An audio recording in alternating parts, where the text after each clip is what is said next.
You know what it is. What's going on, y'all? It's your boy Can Too. If I can, you can too. This is Riding High Sports going at Riding High Podcast Studios. You know we live in the mix. We got DJ Little King in the background. He here. And we got a special guest, our boy Leo Harris. He came back for another one. He in the building. What's good, bro? Man, I'm chilling, bro. What's good with you? Yes, sir. Yes, sir. We got a lot to talk about. We're going to talk about him. We're going to talk about a story since he's been here, what's been going on since to catch up with him, talk about some Mafia fishing. We got the NBA draft. We're going to talk about some new head coaching positions, all kinds of crazy first-time championship winners over the last weekend.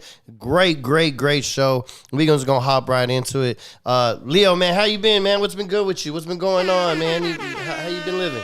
Been chilling, man. You know, saying this last year, life has changed, man. Losing my grandma, and then receiving the blessing of really, it was just a blessing of her leaving and then blessing me with my little girl. So this last year, I've been just sitting back, just chilling, man, being a father, bro. Like, there you go. That part. How is it? Because you said your daughter's about to be one, right? Yes, sir. Next month, man, on the 21st. Yeah, and this is your first child? Nah, this is actually my second one. Okay. First girl? Nah, two girls. Okay. I got little mamas. Yeah, right, all right. Cool with that. How you enjoying this your recent child right now? Man, this new one, baby. The baby saved me. Yeah, man, like she got me back focused on life. That's what's up. I feel like that's what kids do. They you like, for instance, like my daughter. I only have one. Shout out to Alina, but they give you a whole different perspective, a whole different outlook. And then when you look at them, the first time you see them and they smile at you, just happy to be around, man, that's a high I be chasing for real. Look, sometimes when you just be down and out, man, and you just see that picture, man, it reminds you like, man, fuck all that negative shit. For real. Man. You got something to fight for. You ain't lying, man. You ain't lying. And at the same time, it ain't that you just fighting for it. That's you. That's a piece of you. That's your blood. That's your DNA. That's what you made. That is what, you know what I mean? That's the version of you that you just want better as yourself. And I totally get grasping, like, especially when I'm out there playing with Alina at the park or something, and I see her do something that I didn't think she could do, or let's say she accomplished climbing something on her own. You just feel so proud, like, yeah, that's my baby. Man, truthfully, I feel like we've lost focus as parents in society, man, because now we so worried about the image on social media and working so fucking much, we forgot to sit there and watch our kids grow up. Yeah. Like, that's what we forgot to do, because, you know what I'm saying, what we used to do when we were kids, watch our parents work all the fucking time. Yep. And we ran the streets. It's like sometimes you got to pause, bro, and just look at the beauty of your own child. You ain't lying, because a lot of people nowadays, instead of watching them grow up, they watching their camera watching them grow up. Yeah, like, so they can make a TikTok or they can make a reel. They so busy doing other stuff that they forget to be active. You know what I'm saying? Yeah. So that's what goes on. It is, man. Hey, so DJ Lil King, man, what'd you do this past weekend? What's going on with you? Man, what did I do this past weekend? Man, I just really chill with the fam. I ain't really do too much. This upcoming weekend, got an interview with Corpus Christi Originals on Saturday. Hey, congratulations. On Friday, I think I got something planned. I can't remember right now, but I'll remember later on. But, yeah, that's about all, man. Shit, did you get to catch any of the games or anything over the weekend? Fights, anything? Nah, I didn't catch none of the games, man. I was really just chilling with the family. I barbecued this weekend. That's what I did. Hell get barbecue. Okay. Hey, can I come get barbecue? Yeah, right. Where my plate at? I needed a plate. Shit, that's what's up. So, Leo, let's go into it, man. A lot has changed since the last time we talked. Last time we talked, you were just getting, it wasn't announced yet, but you were signed to somebody. And then some things happened. Well, let's run down with it. What all went down? We're not going to talk about it too long, but that shit really was fugazi and went left, man. When you sign somewhere away from home, but then you get the phone call about being at home, and then you go through all the necessary steps to change out one contract to come home and then put up with a lot of the negative and the bullshit behind closed doors, and then you take money from your own sponsors to be a part of and bring them in of that program, and then be lied to, and the shit being all on commercials and advertising, and the people try to go back and discredit your character. And then what's so crazy about it, when you work for somewhere and then you take another $650 to sponsor for some kids to go to a football camp, and then these people call your place of employment to try to get you terminated, bro, it's a bunch of fugazi shit. Yeah. So I don't even want to mention their name, because it's like I ain't got time to talk about bottom feeders. Like, because without me, this is the thing. When you say locals, you better put locals because Corpus Christi stand up for each other. Mm-hmm. You know what I'm saying? Then when you scratch 3 names that all were champions at other high places, bro, the money gonna leave when we leave. Yeah. That's how it is. It's business over bullshit. So they presented it as if we're looking for local players, but whenever it all came down to it, that was just a pitch. Yes, bro. It was a pitch, advertisement, using our names or endorsements, lying about stuff, telling people that we're bad players. Like, bro, there was an incident where I had to sit there. But in the beginning, the pitch was you'll be able to, if you sponsor us, you'll be able to see players from your hometown able to play type. Yes, like already. The super vets. Like me, I was the last super vet on my way out. That was supposed to be my retirement year. But at the same time, you had a couple of more generations that were vets and other home name players that were sitting there representing the city proud too. And we the ones taking the pictures in front of the American Bank Center. We the ones on the news. Doing the stuff at the mall, rapping present. Then at the same time, if people don't, you can go right now on what's that, YouTube, and look it up, type in their name, and you're gonna see my foster care story all over the thing where I presented my life story, and it was advertised on Super Bowl Sunday. Yeah, because once it really started it was advertised on Super Bowl Sunday. Once it really started coming together, you were like one of the main front men that I was seeing of it. Say, man, money talk, bullshit walk, bro. When, people can say what they want about me, but at the same time, bro, I played behind and I played with legends like DeAndre Fillmore, Daddy-O, Nathaniel Dunn, Ruben Flowers, that was actually one of the coaches. I've actually played with Johnny Anderson, that was the defensive coordinator. You know what I'm saying? Like, these were the legends that were set before me, actually. So on my way out, you know what I'm saying, it was only right that I do with some of my brothers that I actually played with when I was a rookie. You know what I'm saying? And then at the same time, to do that in front of my daughter, I was stripped of that opportunity. So then when people start asking what's going on, they expect you to be quiet, and I tell the truth, bro. I didn't never try to bash the organization. I just spoke on what was real. Yeah. You know what I'm saying? And they try to send a cease and desist letter to my mom's house like that's going to stop somebody like me. Shit. Like, bro, like my name is respected in the city, not because I'm out here flashing money, acting like I'm a hard ass. I just respect everybody around me. How I present myself.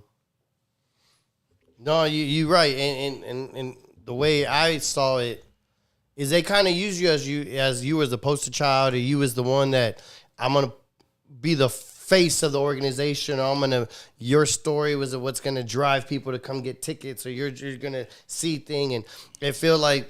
Yeah, they placed you on that pedestal, on that platform as your personality or your name, image, and likeness. That's what it really is. That's what they used. That's what they took advantage of.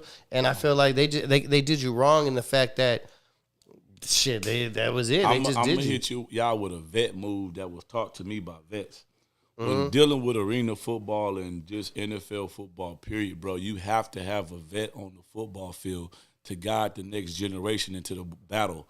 You know what I'm saying? Because the Corpus Christi Triton, them young men were actually good. Yeah. Let's not take that away from them players. Them players were good. Yeah. They were just misled and misguided by a whole bunch of fugazi shit and lied upon, too, about stuff, and that just wasn't cool, bro. Like, when you do wrong, just admit what you did wrong. Don't sit there try to bash a young man's career, destroy a young man's career, and say he's not coachable or he's being a distraction because you're trying to cover up some bullshit that you're really not handling. As an owner, you know what I'm saying? Because I've owned the arena football team.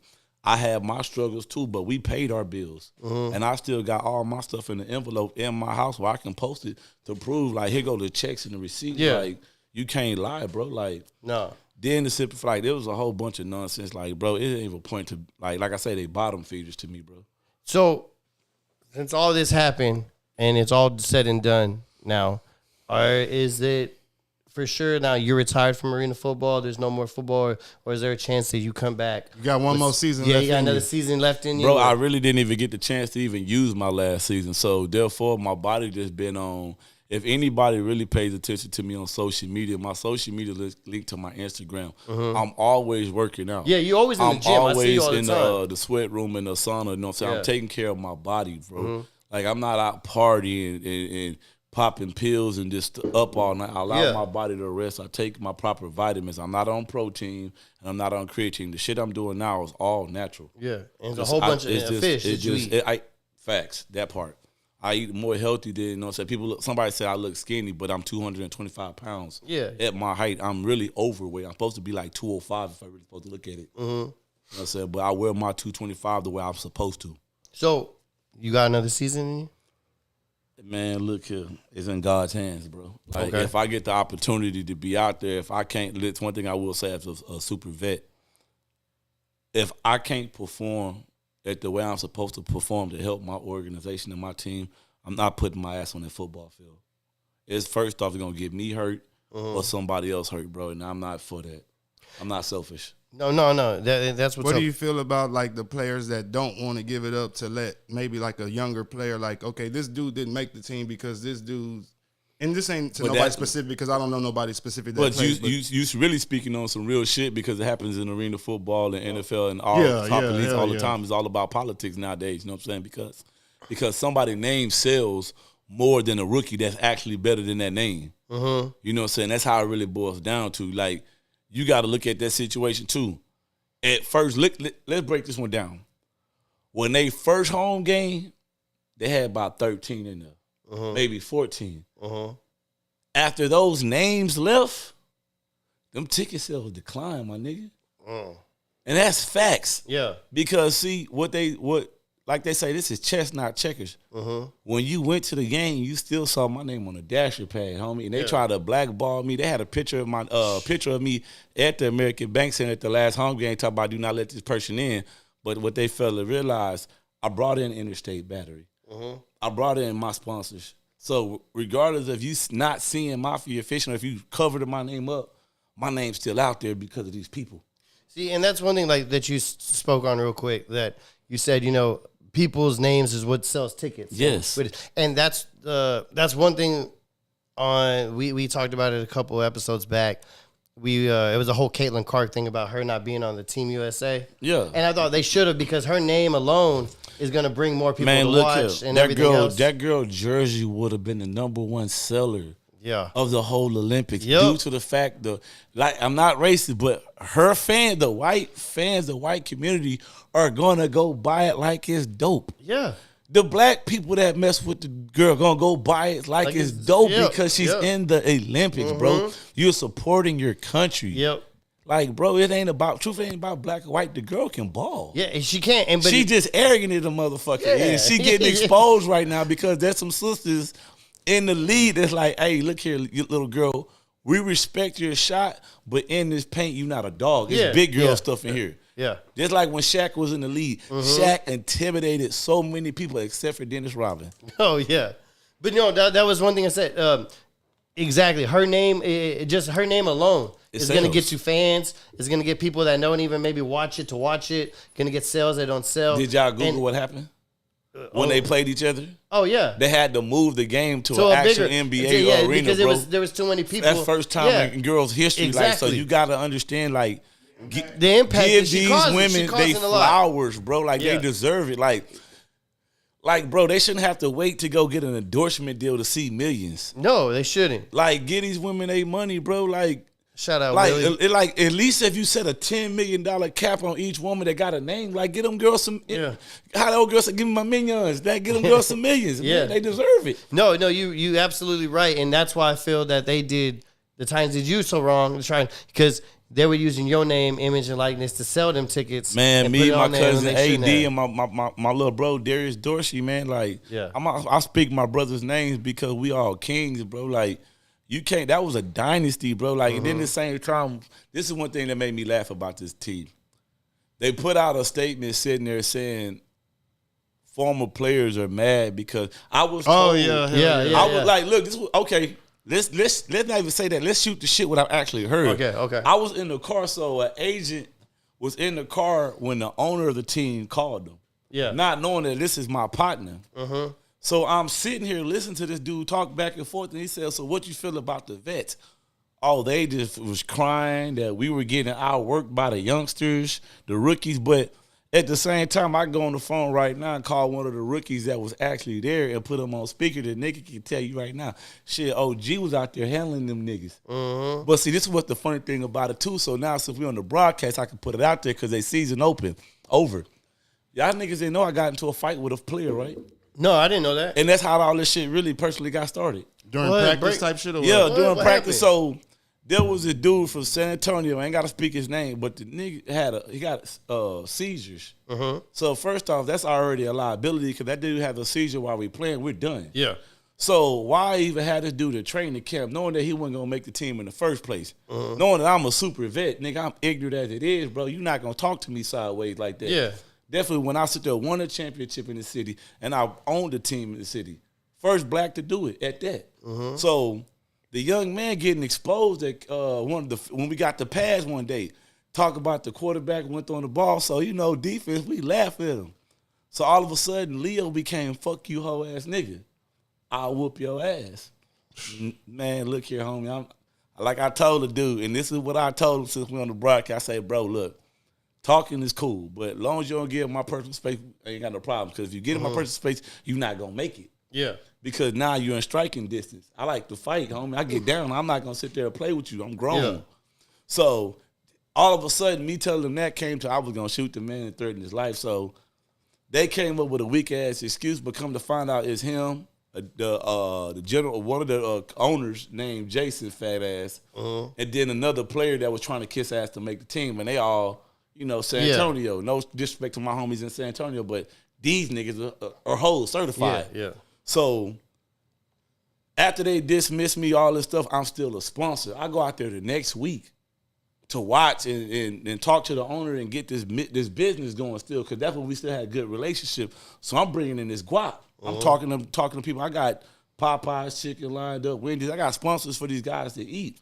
You didn't appeal like the player suspension or Man, look here. I had no decision because the dude Jason was the same owner of the San Antonio Gunslingers back in the day that pulled the same bullshit with me when I was going to play with the Gunslingers. Oh, really? So, I already knew when they told me that what was jumping off. Oh, really? Yeah. So I'm out there handling business now. The same dude that was supposed to be a player, now all of a sudden he's a receiver coach. The players calling me like, this nigga's a hoe. We not listening to him, but I'm not out there no more for that. So I say, look, bro, don't call me about it. I'm a sponsor now.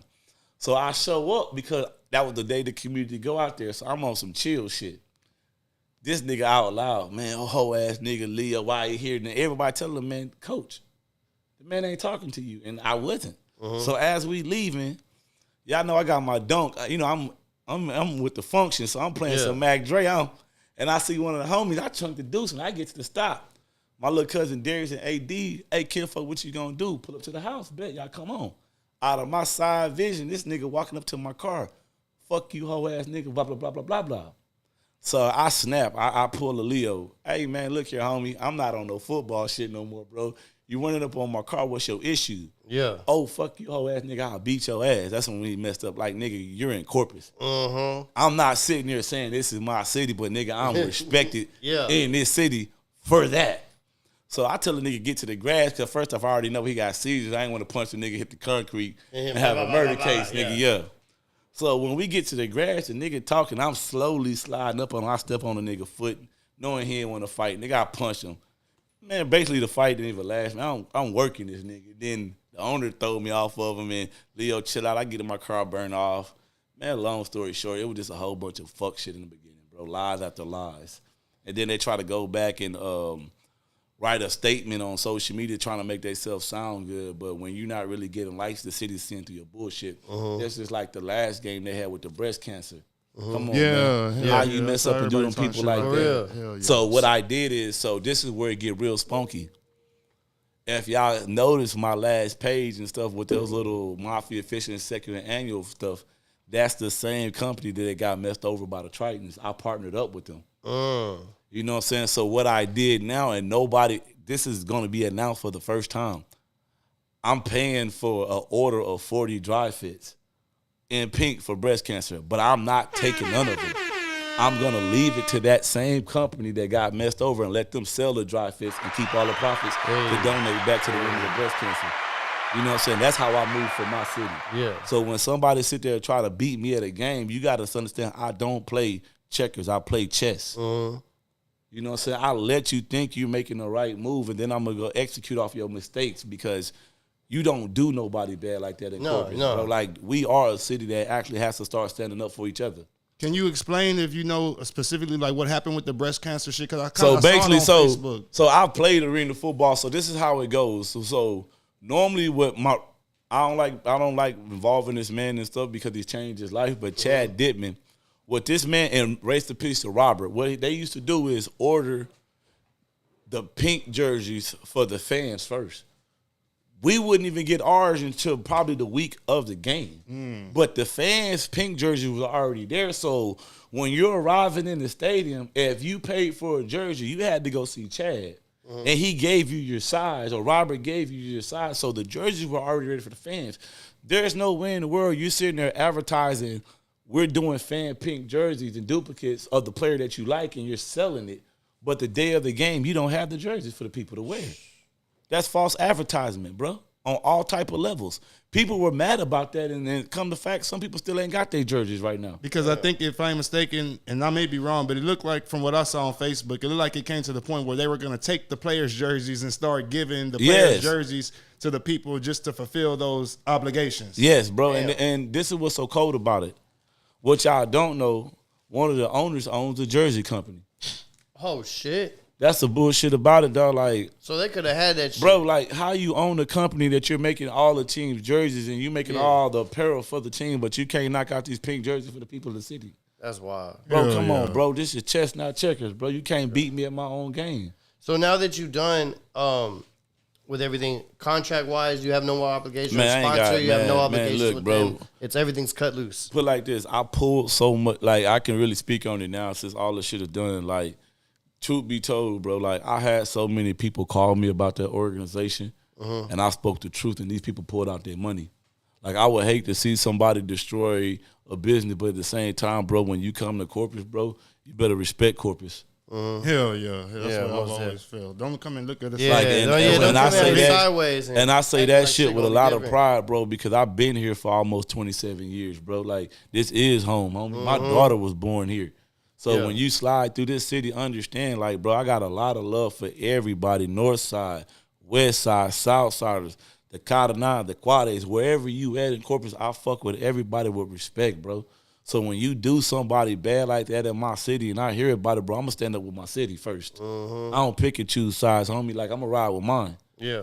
You know what I'm saying? Because, like, you go to any other city and some shit pop off, it might be a lot of plex within the city, but when it's nigga in my city, you're supposed to stand up for each other. Yep. And that's how I feel about it. So when it comes to that, who in the spotlight, who really getting money and stuff, yeah, a lot of dudes might have that bread, but where your respect at, homie? Yep.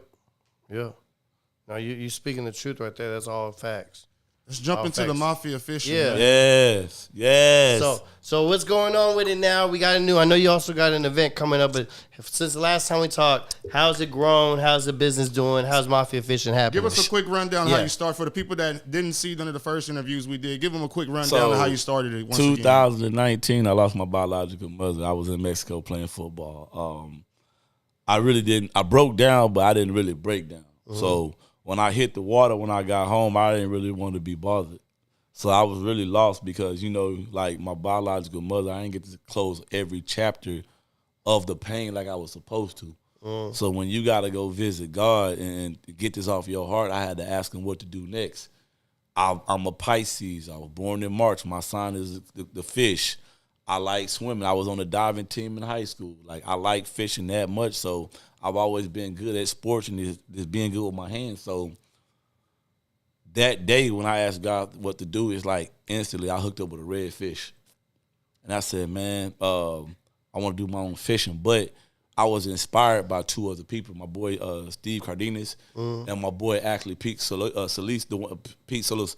My boy Pete, actually, I'm doing the water thing with. I can't really say his last name right, but my boy Pete that I'm doing the waterworks with. You know what I'm saying? Like, Pete's one of my sponsors now, but he's on Team Merc. And I bought a dry fit from them, and then I put them on one of my dry fits too. But I was like, bro, why am I going to wear somebody else's shit when I've been fishing this much? Because before Mafia Fishing, I had been fishing for years. Bro, like, I really fell in love with Packer Channel. That was my go-to spot. Like, I felt like I couldn't be out fish there, so I started adventuring with the weight fishing. Then I hooked up with my boy Steve Cardenas. That was the first time I've been on a boat in a long time. And then he showed me how to use lures and stuff. So I went from live fishing to lures. And then I was like, okay, cool, let me get this shit together with bait casters, because everybody say spin reel. So bait casters is a thing when you do it tournaments and people want to see how good you really are. Mm-hmm. So I had to study that. And then my boy Pete came in and started giving me lures. Like, he like, try these. And every one I would get, I would fucking hit. So I'm like, it's something to this shit. So like, God is constantly telling me, and I would hear Mafia fishing. So then let's go back to the wave guides. Jacoby put me on this show, and I talked about Mafia fishing, and I saw the response. I'm like, a lot of people actually supporting. When I did my first dry fit order, I sold out in like a day. Yeah. I was like, bro, there's something behind this shit. It's a movement. So from 2019 to right now, being in business for 5 years, I've dropped 47 colors. Bro, and you can go look, I've dropped 47 fucking colors. And like, I got designs out the ass because I can draw myself. Yeah. So 2025 is going to be retarded. Like, I'm on an attack. I'm on an attack so much in 2025 due to the fact of the naysayers. And it ain't the point to prove it to them. It's to prove it to myself. Like, when you try to shit on one of God's kids, he going to sit there and show you something different. Yep. What got you into fishing? Like, what started the whole, like, you just interested in fishing from the get-go? The movement came off of, the movement came off of being at, shout out to my boys at Causeway. So you didn't have like an uncle that took you fishing as like a kid, or like an auntie that took you fishing as a kid, or anybody? I'm from Galveston. I was born in Galveston. Oh, okay. So them days before I started running away, getting involved with the CPS and TYC and catching buses back and forth, I used to get on the ferry in Galveston with cutoff shorts and a fishing pole because Grandpa. Okay. And then I would go home and here you go. Yeah. And then he was like, nah, let me show you what to do. So it became like that. Then I started river fishing. Like, then I started going like with friends to like the saltwater river and like catching alligator gar and like catfish and like, so I'm not just saltwater. I'm river fishing, bass fishing. I'm even learning right now how to fly fish. Okay. Like, because I'm really into this shit. I was gonna ask, what is your favorite type or favorite way of fishing?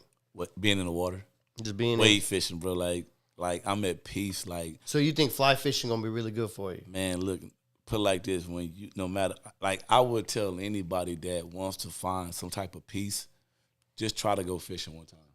Like, they say, like, people say, oh, I get bored quick, but I promise you, once you hook up with that fish for the first time, let's say you get hit with a nice red, let's say a 25-inch red. And that run, that drag, when it takes off, that's the excitement. Because now you got to figure out how to bring that motherfucker in without popping that line.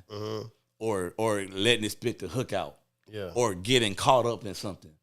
And then you got people that once you do start hitting, now you got to worry about them throwing across your line. So you got to have patience. But I'm telling you, that first hit, man, is...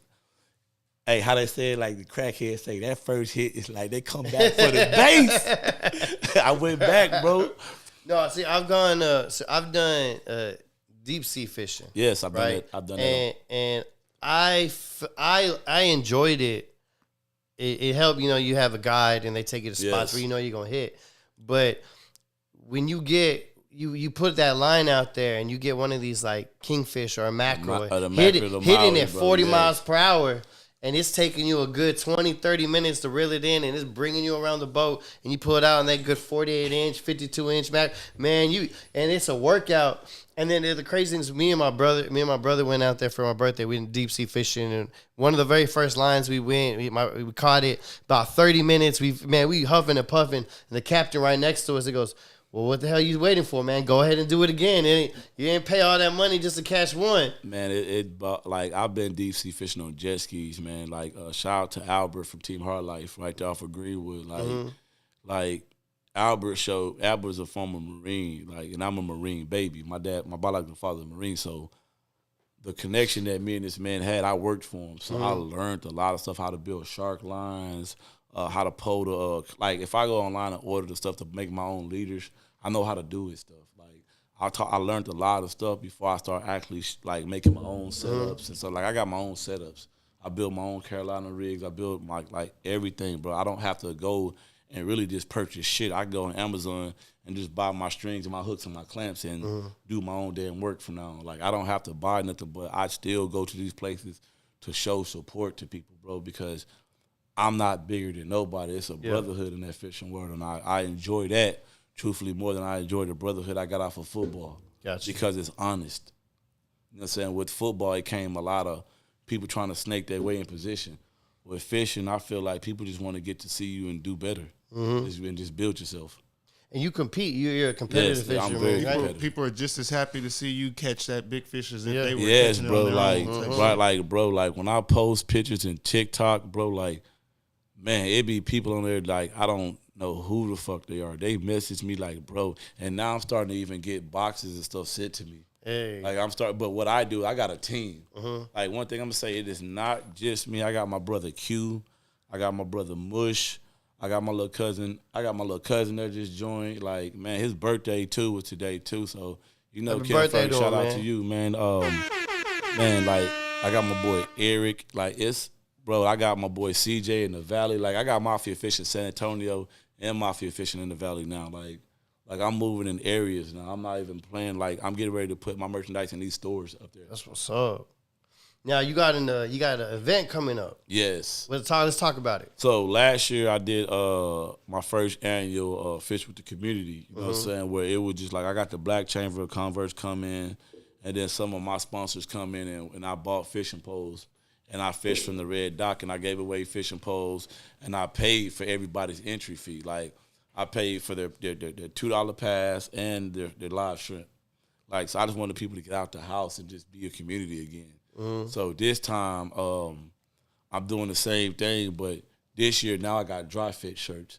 I ordered 40 dry fit shirts that normally I sell my dry fits at a certain price. Bro, I'm doing these dry fit shirts at $15 to let people just be a part of it. And then at the same time, if I run out, I'll order more just to make sure people get their shirts because normally my dry fit shirts are at $35 plus tax. I'm not charging no tax, nothing. I just want 15 flat. First come, first serve on the first 40. And then after that, we just do pre-order. But at the same time, all my sponsors are on the back. They came in and donated. I got my boy Chris Gray that works at a car place that does collision, bro. He didn't even want his name mentioned. But it's people like that from the community that hollered at me. They like my Cash App goes off. Like they were just donating. Like I'm always accepting donation because the money's actually going to be used to pay for a young man and a young lady to go on a deep sea fishing trip. But at the same time, if I have to change this, I will make it an inshore fishing trip and pay for it regardless. But I want kids to start fishing and to learn and stuff. Like I want these underprivileged kids to be able to experience something at a different level to give them more motivation to be better at life. That's awesome, man. That's what it's about.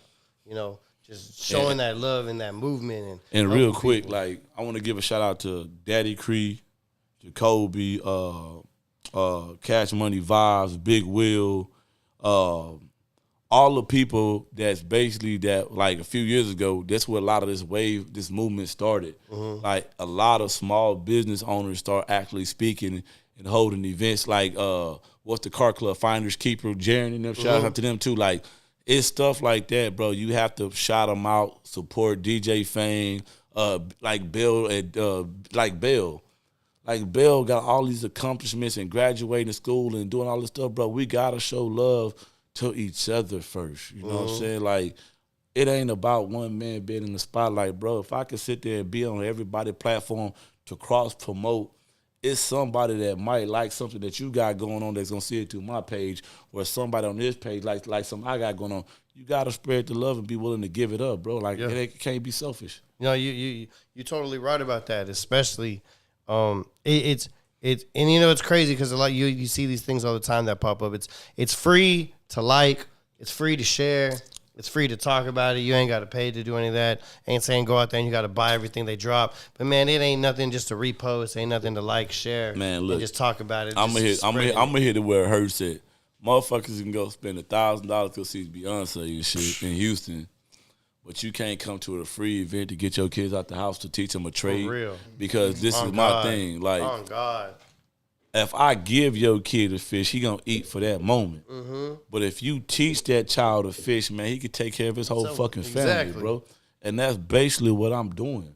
If anybody really sees what I do, like, there be time I catch fish and I don't even want it. I go give it back to the people in the community, like the older folks that can't go fishing, that won't fish. They call me Mafia Fish. You got some fish? Where you at, Miss David? Where you at, Miss Johnson? Like, I got people at my job that, hey, man, you got some fish? I'll shoot them a bag or two, bro. Like, this, it's enough for everybody. Mm-hmm. Like, you know what I'm saying? If you teach everybody to fish and stuff, yeah, it might. People say, yeah, if you teach everybody to fish, it's going to take up. No, it's not. It's going to bring us closer together because you're going to start asking questions. Mm-hmm. And that's the thing, man. You got to ask questions so you can learn. Yep. When you can learn, you can evolve. So when is your event? So the event is August. Now, right now, like, I got a phone call, a conference call tomorrow with Causeway and Red Dot, and basically whoever we link up with, that's where we're going to go, and it's probably going to have to be in August, you know what I'm saying? I'm going to set the date from there, but like I say, the event is free. I'm paying for your entry to come fish. I'm still looking for more sponsors and stuff. Hell, even food truck venue people. Like, I'm going to get the passes if they want to let y'all bring out food truck. Now, y'all know it's going to be seagulls and stuff out there, birds and stuff. But at the same time, if you got something that you want to come out there, cross-promote and sell, man, look, if we can get tables and it ain't too windy, man, come sell your merchandise. Yeah. Come promote your stuff. Come show your face, man. Like, cause even with Mafia Fishing, bro, like, a lot of these people that y'all see on my IG page, if y'all understand, some of them don't even pay me for advertisement, bro. I do it out of love, bro, because I want to see somebody get their shit off the ground, because you never know what that's going to do for you in the long run. Yeah. So it's like, man, just pull up. Shit, that's what's up. Where can they reach you out? So if they want to do some sponsorship or even just find out more information. So basically, my Instagram is Mafia Fishing. Once you type in Mafia Fishing, my face pops up. Same thing. I do got a Facebook Mafia Fishing page. Mafia Fishing on TikTok too. Let me look that up before I say something wrong. Yeah, no, because I see you posting all the time, man. And I always see you on your socials, and yeah, you be grilling, you be cooking the fish, man. Yeah, bro. You be cooking some fish every so it's day. Mafia on my TikTok is Mafia Fishing 1, and on my Instagram is Mafia Fishing. If you want to shoot me a Gmail is mafiafishing15@gmail.com, and then at the same time the company number is 361-777-8481. Now look, bro, if y'all call my phone acting crazy, I'm just not gonna answer. I'm not stupid. Like, I know a lot of my friends and family gonna probably hit me with these prank calls and all this negative stuff. Yeah, I got your number now, type negative stuff. Yeah, man, look, this is business, man. Respect the game, respect the hustle. Understand, bro, like, I just gave my number out for my company. Like, I do got a personal number, but this is for business, man. Like, I'm trying to grow so I can give back. Yeah, that way y'all reach out. Y'all want to be a sponsor. Y'all want to get some more information on him. You hit him up on his socials, DM him. He'll be able to give it on. So we got some topics we're going to get into, let's get to the topic and off the other shit. Yeah, we don't get into the man. So today is the first day of the NBA draft. And, you know, for the first time ever in history, the first round pick and the second round pick both came from France. Yeah, it was back-to-back Frenchmen. No, not the first round, the second round. The overall pick and the second. Yeah, the first two picks overall. The first two picks overall, 1 and 2. They both. So y'all not seeing what they doing? Yeah, they going to get them tall athletes now. Mm-hmm. The NBA is changing to height, and the height that can actually move. Yep. And then in the top 10, out of the top 10 picks, 3 of them were for France. Yeah, look how them boys playing, man. But a lot of them kids really be just like, I ain't gonna say they were just born in France. They parents from America somewhere. Oh yeah, most likely. You know what I'm saying? They parents somewhere from America, or then the service or something. Or the service type stuff. Or because, like, bro, look, man, this world is so mixed, man. I don't understand why we got war, bro. Like, every bloodline has been spreaded around and changed. Like, if you say kid from France, man, look at the military. Yeah. Look how many people that don't come back to America. Mm-hmm. They live over there because the cost of living is cheaper. Then they fall in love with a woman over there, crossbreed. Now you go. There you go. I respect it because if they better than the kid from the U.S., that's just how it go. 3 of the top 6 picks are from France. Yeah. Shit, look, that means they producing athletes. And it's crazy. They're all from the same French league. They're all coming from that league, and it's probably right now considered one of the best. And most of them, the guys that got drafted, the guy that owns that team, Tony Parker. But look, hold on, peep this. A lot of them kids were probably playing in adults leagues when they were 15, 14 years old. Over there, there ain't no rules to that. So when you set in a country where you're 13, 14 years old, but you got a grown man-ass body, and you out there dunking on a grown man, because what's that kid from Corpus that was in middle school that was dunking? We might not know his name, but okay, so imagine that same kid over there in middle school, but he's 6'7" already. Yep. And already playing against professional athletes. So yeah, like they gon' like what's the from the Dallas team? Luka was doing the same thing at 15. Yeah, he was a player. He was playing in the adult league at the age of 14, 15 years old. So by the time he hit the NBA, his body was already battle tested. Ricky Rubio was another one. Because they aggressive over there, really. Yeah. Ricky Rubio was another one. Dirk was another one. Ginobili played young. Yes. And it's crazy. And you know what they do over there more overseas that you usually see it more in soccer. Yes. Where they're like by 12, 13, or baseball. They're already getting put up, or even golf in some Asian sports or some Asian countries. But see over there, bro, that UIL rule shit with this new contract stuff, like NIL. The NIL deal, like, bro, they been doing that shit before it became legal or illegal. Like, over there in them third world countries, them kids' parents are getting broke off. Yep. They're staying in top premier houses due to the fact is their kid is a superstar for that country. They know he's going to be the one to carry the torch and the weight, so it's easy to say, look, your kid, we know you're poor. This is where you live at now. Here go the money for your parents to pay all the bills, and here go a job. Yep. You just come play sports at 13, 14. What do you think the kid gonna do? Yeah, they're gonna do it. The family's gonna do it, and it's crazy because like a lot of them do it over there in sports that you would never think, like gymnastics for the Olympics, right? Track and field, tennis. A lot of these countries, they specialize in doing things, and that's what they do. Say, look here, bro. You need to go on my Facebook. I'm gonna share it tomorrow, bro. Okay. It's called Hood Olympics, bro. I seen bro. If Hood Olympics was to go versus the Olympics, the Hood Olympics would look better. Oh, I bet. Because you got some dudes from the hood that can tumble naturally without that the spring or the board or whatever. Yeah, they're like, bro, I was one of those dudes that could flip off the ground, hit you with a back tuck, a twist, and then come with another back tuck. Like, it was nothing to me. It was just we were competitive. So when you're in them third world or fourth world countries and you ain't got social media or TV, you going outside to go be a kid to go be competitive. Yeah. So when it comes to their basketball and stuff over there, their parents ain't worried about TV. They worried about trying to make it. Yeah. There you go. Change their whole life. Change the family life. So speaking of the draft, going on with that, one of the biggest questions and one of the biggest insights so far is Bronny James going to get drafted? I personally don't believe he's going to be drafted tonight in the first round. I don't think he is a first-round talent. There's 2 picks left, and he hasn't been drafted yet. And so far it's looking like it's going that way. I do think if he is going to get drafted, the best chance is the 55th overall pick, like they said it was going to be for Phoenix, where he actually worked out for.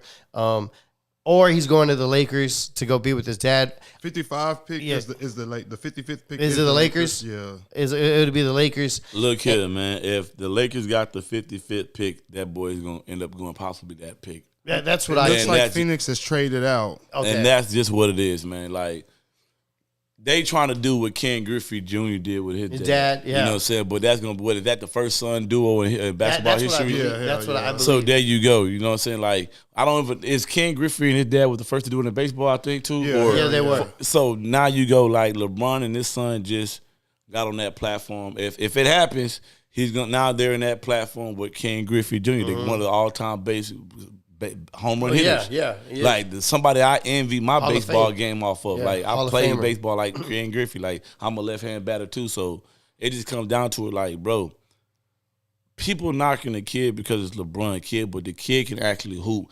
It's just that when he had that health scare. Yeah. Now people sitting there tripping. Is his heart gone? it's too much politics. It's not even about the kid game no more. It's about the value of the dollar. I do feel there's a lot of pressure on him because of his dad and who his dad is. Shit, what pressure? And I mean, who wouldn't have that pressure as a dad? I'm pretty sure, even like Michael Jeffrey Jordan's we kids, gotta stop. We gotta stop brainwashing our kids and messing their heads up. What pressure? Your daddy's one of the all-time greatest. So it don't matter what people fucking say. Go to the NBA, lock into your game, and just play your game, young man, and live your life. On the media side, they fuck the media. Just These are people that got to sit there and be journalists to hope they can make what this kid making, bro. I totally agree. It's too many people hating, bro. That's what we feel to realize. We sit there and get blinded about what so many people are saying, but we forgot what the young man has accomplished. I understand that, and I get it, but I feel like as an 18, 19-year-old, that's a lot. For an 18, 19-year-old to go, especially. Kobe was in the lead 18, Kevin Garnett, who else? Like, it was a whole bunch of people. But LeBron came to the lead 18. But I don't think Bronny's talent. He's probably 19 now. He's a year but I don't from think Bronny's talent is where Kobe was at that time. Kobe was good when he first came in, but he still made a lot of mistakes too. So that's where it comes to boiling. Like Kobe's name was Kobe's name was sold so well. But at the same time, LeBron's name is being sold so well. The kid just got to get into the right program and develop. That's it. He does need to develop. Because believe that. Kobe was drafted on potential, too. Kobe wasn't drafted on some hey, he's finna come in day one and be a fucking starter and be a fucking but he molded him. You know what I'm saying? He was... Kobe rode the bench for a long ass time. He got to get He came off the bench, but he was as a getting drafted out of high school. You go and play. He was a legend. Not back then, hell no. He did though. Back then, getting drafted out of high school, nigga, your ass might be sitting on the bench for 2 years. No, he played. He played, but he had to see what people failed to realize when Kobe came to the game. Who was his head coach? Man, I can't. I want to say it was that Dale dude. Okay, how many rings did he win with that Dale? None. So when he got with Phil, then what happened? Then he started making magic. Phil got on that ass. Yeah. Nigga, you gonna use Shaq until you build up your character. Once Kobe's character built up with Shaq and everybody around him, because it wasn't just Kobe and Shaq, they were the main two duel. But you gotta understand, you had Robert Horry there too. Yeah, you had Robert You had Horry. other key players. So when let's get back to LeBron. What was LeBron's name? Derek Fisher. Yes, Derek Fisher. So let's rewind. When you get back to LeBron's gonna have other players that's in the NBA that has a name already. I think he has great NBA potential, but I don't think he's NBA ready. I think he needs to develop. I think he's his best bet. Go to D-League.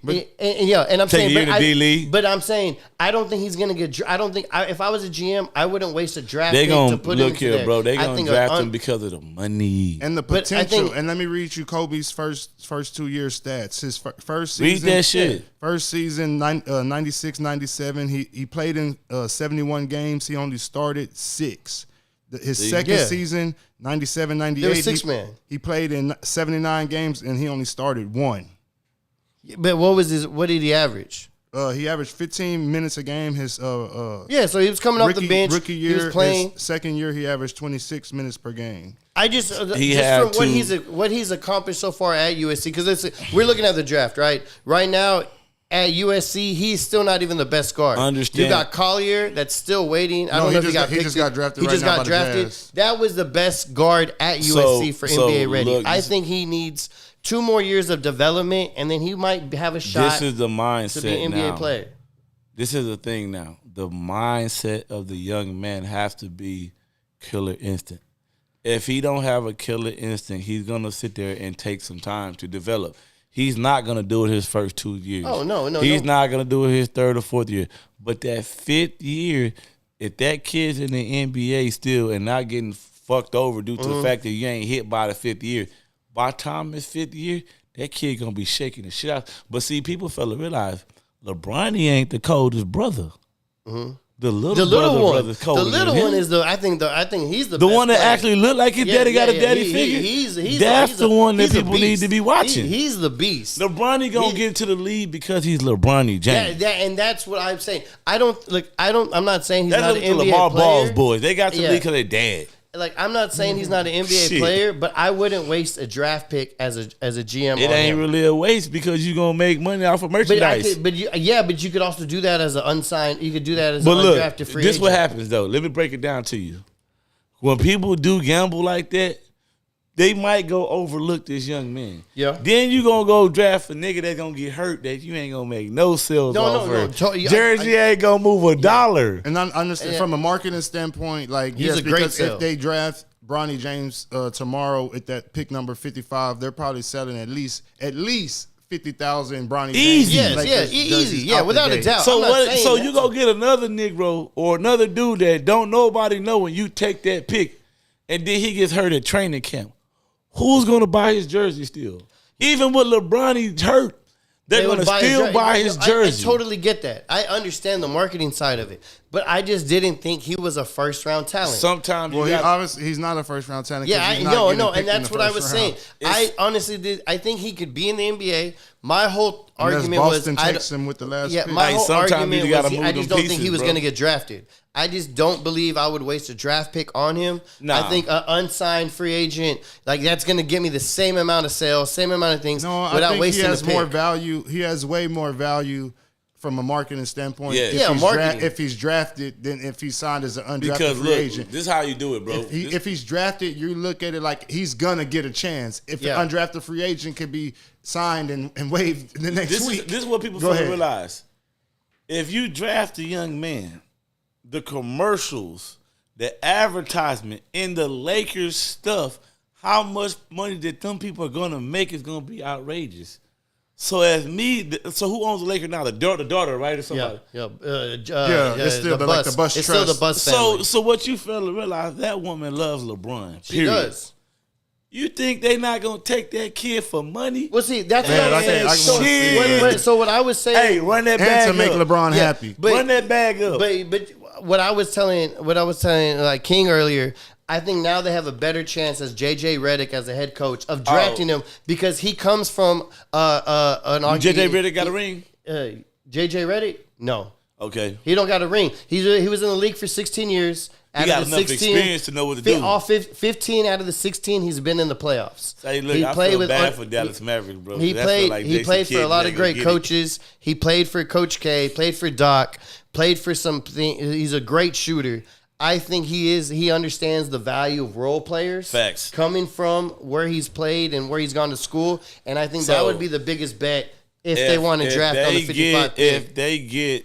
So, J.J. Redick, is he the coach yet or not? Yes, he is. So, you think J.J. Redick ain't going to listen to LeBron and go get that boy? Well, yeah, they got a podcast together. No, I know they are. That boy about to get picked, man. That's how I know J.J. got the job. Because you got to remember, he started a podcast with LeBron James, and all they do is talk basketball. And pretty much, if you watch it, it's basically J.J. as a head coach throwing up plays, diagramming. So I can definitely see LeBron saying, like, no, we need him.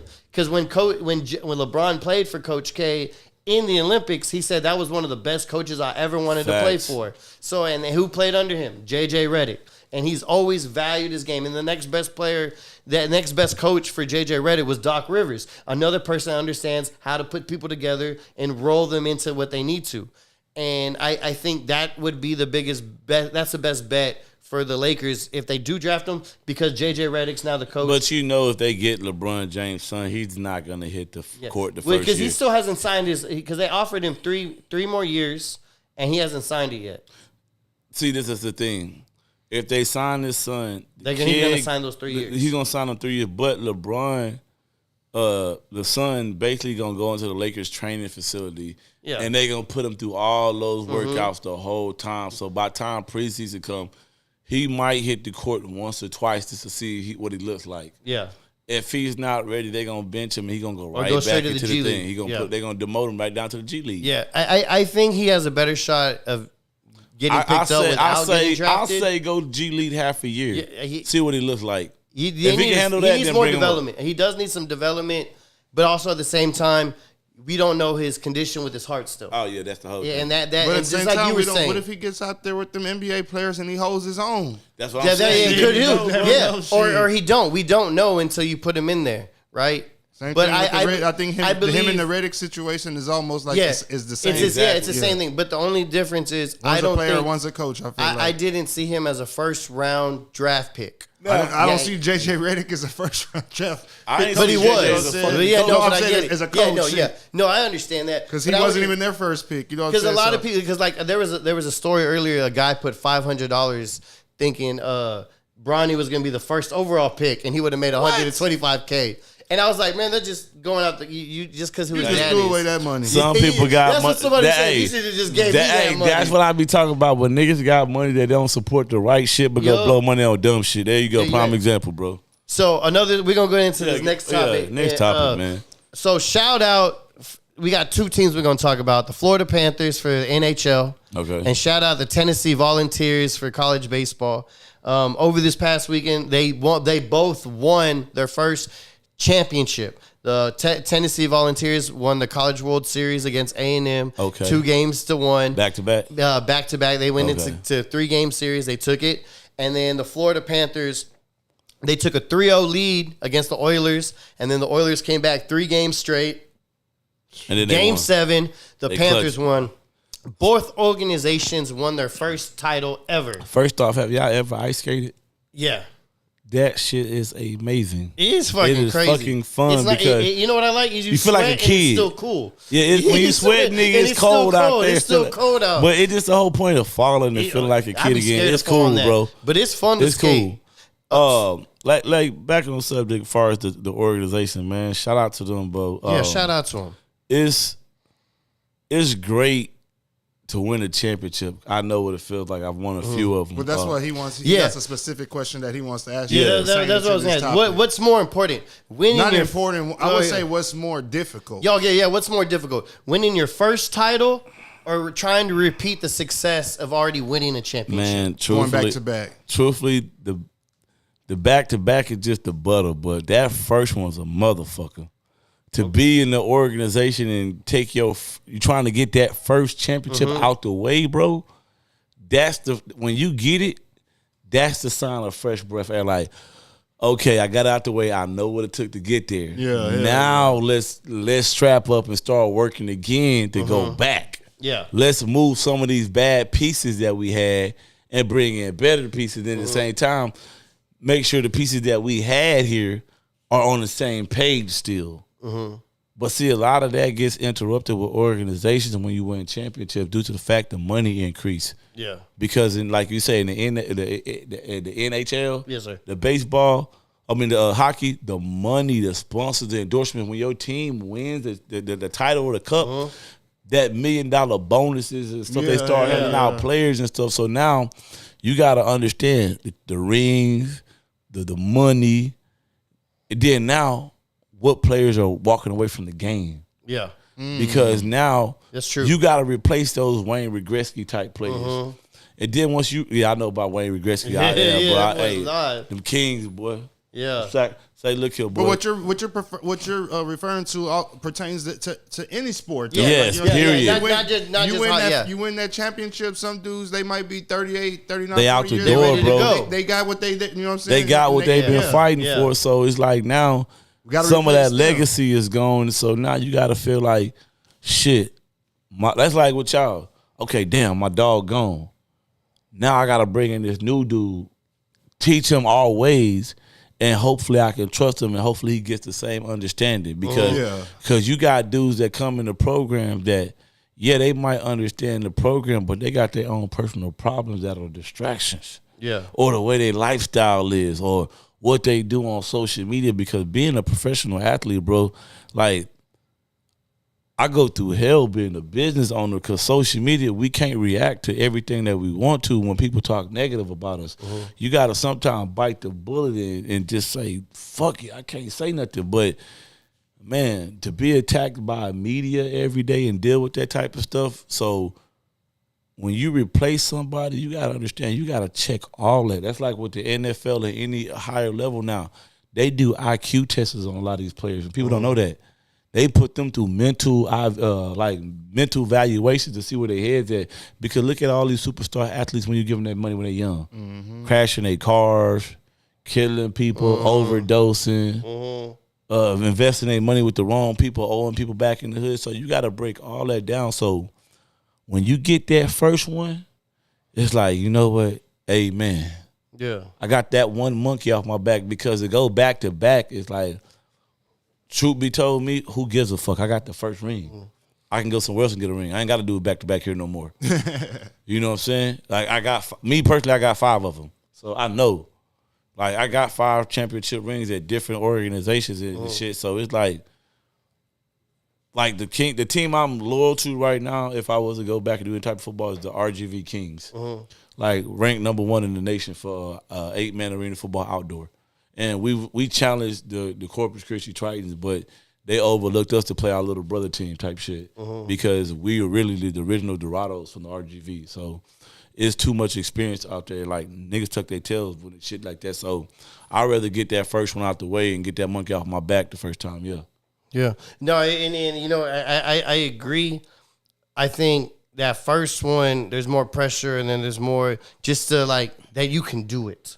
That you can establish that, hey, we know what it takes to get here and finish. Shit, that second one more just like, I'm excited. We back again. Yeah, right. Like, we back again? Oh, shit. How many championship games did you play in, regardless of how many different organizations did you play in before you won a championship? Man, shit, before I actually won, well, first off, this is the wild part. My first professional arena football game was a Snyder Bowl championship in Snyder, Texas.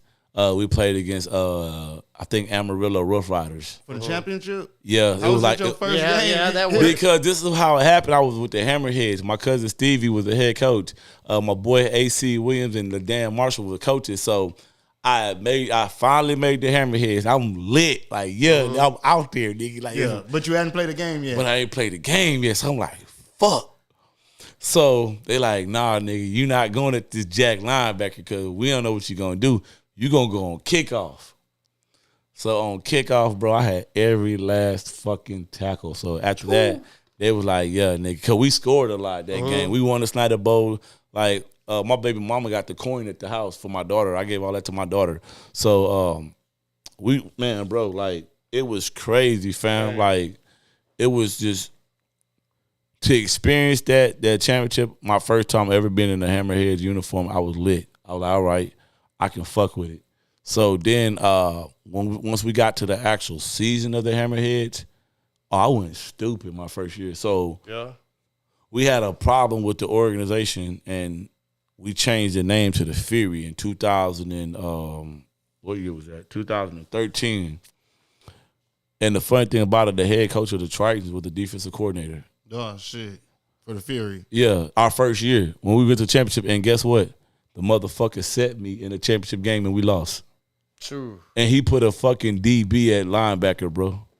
Man. And he wasn't over 6 foot, and how it happened was so hoish. So we had won, we had beat a team called Lakeland Raiders by 4 points at the American Bank Center. It's a playoff game. Yeah. So, but at the same time, I was still going to church. So Sunday was my God day. I was at church, you know what I'm saying? And the man sent the text out talking about he didn't like the way we played, blah, blah, blah. I said, excuse me, man, but this is the Lord's day. I don't deal with business on Sundays, man. Please text me Monday about this. It's only appropriate. Because I'm a grown man. Like, this is my family time. So, bro, like, it's just crazy how God works, because they lose their first championship game. They get beat bad, though. So the next year after he's no longer with the organization, we go undefeated and win the championship at the home. Damn, that's what's up. So, like, that was my get back. That was my first professional championship. In your second season? In my second season. My third season, actually, because the first year was with the Hammerheads when we changed colors. Yeah. My first year with the Fury was with the coach when he set me down. Yeah. So the third year when he wasn't there and Dan Marshall was his coach with his brother, John Witherspoon, it was, bro, like, we were lit, bro. Like, that team there, bro. Damn.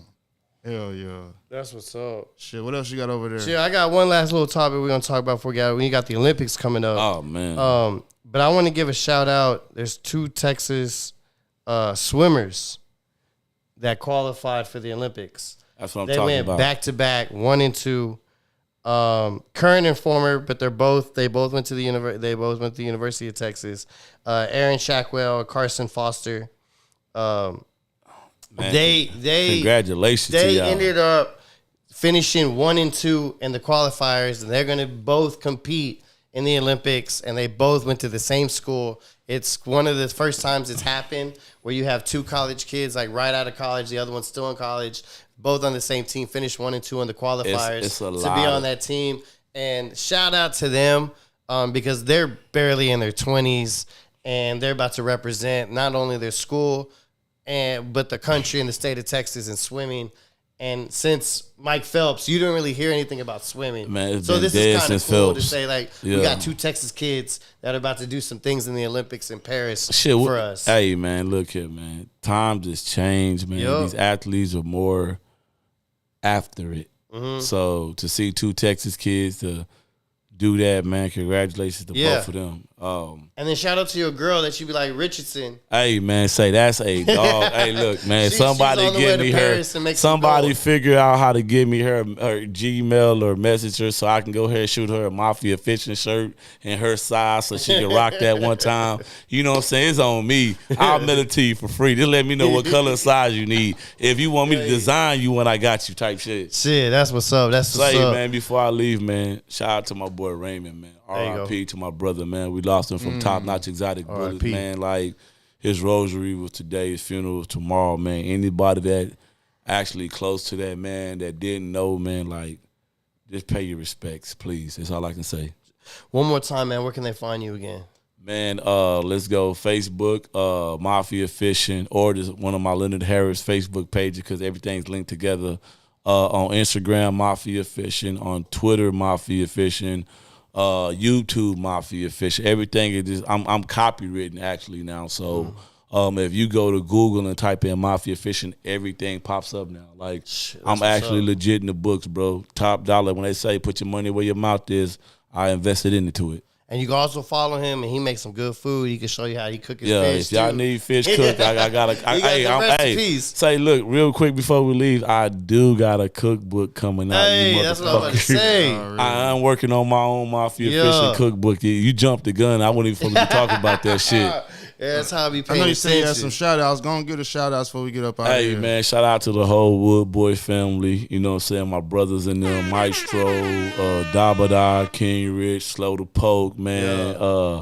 Shout out to my nephew, Elijah, with the dogs and them. My other nephew. Shout out to my little nephew that just made the draft to the Eagles and stuff. Nice with the Eagles. You know what it is. Just shout out to my whole family, man. Everybody, and to my daughter. Both of them. First off, Camila, I know your birthday in 2 days, man. I love you and I miss you. Happy birthday. Happy birthday. And then for the youngest baby, Mackenzie, man, that's my knight in shining little armor. I love you, Daddy. See you when I see you tomorrow, baby. Peace. That's what's up, man. It's your boy Can Too. If I can, you can too. This is Riding Out Sports, live from Riding Out Podcast Studios. DJ Little King in the background. Shout out to my guest, Leo Harris, man, Mafia Fishing, for coming through. And you know what it is. We see you again next week, and you'll catch us with Lucky Lamar, man. He was out today. He had to take care of some stuff, but he'll be back next week. Peace. I love this shit.